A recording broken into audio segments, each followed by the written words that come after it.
Bonjour, aujourd'hui on voit l'essentiel sur les ratios. Le principe, c'est qu'ils représentent un rapport entre des ensembles de rubriques des documents de fin d'exercice, comme le bilan, le compte de résultat ou l'annexe. On va procéder en trois étapes.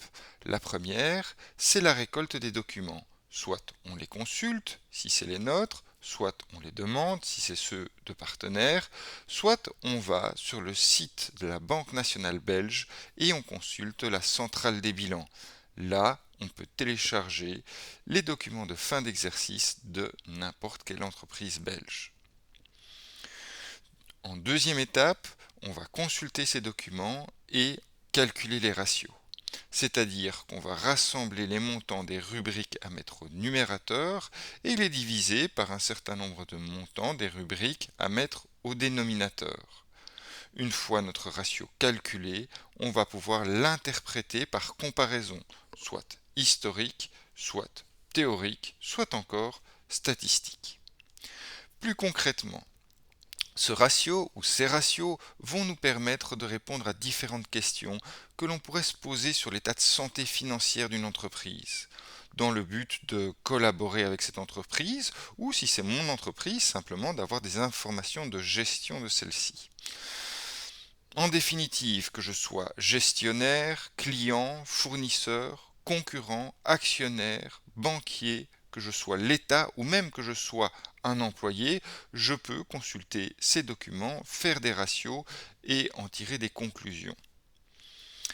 Cette interprétation par comparaison peut se faire historiquement, c'est-à-dire que je peux regarder si par rapport au ratio des années précédentes, mon nouveau ratio s'améliore ou se détériore.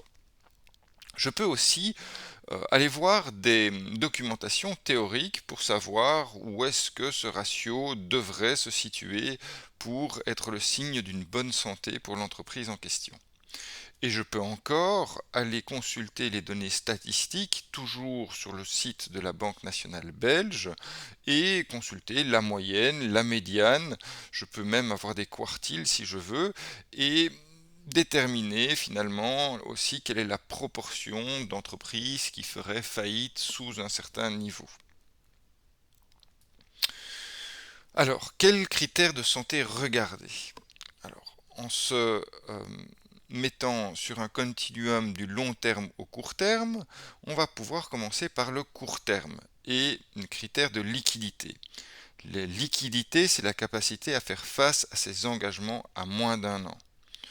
De manière métaphorique, on pourrait dire que c'est le liquide que j'ai dans ma poche, l'argent cash que j'ai à ma disposition pour payer mes dettes à moins d'un an. Un peu plus à long terme, on aura la solvabilité. Ici, la solvabilité, c'est la même chose que la liquidité, sauf que l'horizon temporel se rallonge un petit peu. C'est à plus d'un an. Grosso modo, on pourrait dire que dans la solvabilité, on pourrait revendre un certain nombre d'actifs pour faire face à ces dettes puisqu'elles sont à plus d'un an. Encore à plus long terme, on a la rentabilité. La rentabilité, on l'a déjà vu avec le compte de résultat, c'est la capacité à engendrer un bénéfice. Alors c'est clair que si je génère un bénéfice, je finirai par pouvoir payer mes dettes à un jour ou l'autre. Et finalement, on a la valeur ajoutée. C'est relativement similaire à la rentabilité, sauf que ici, on va regarder exclusivement le métier de l'entreprise et on va exclure toutes les données financières et exceptionnelles.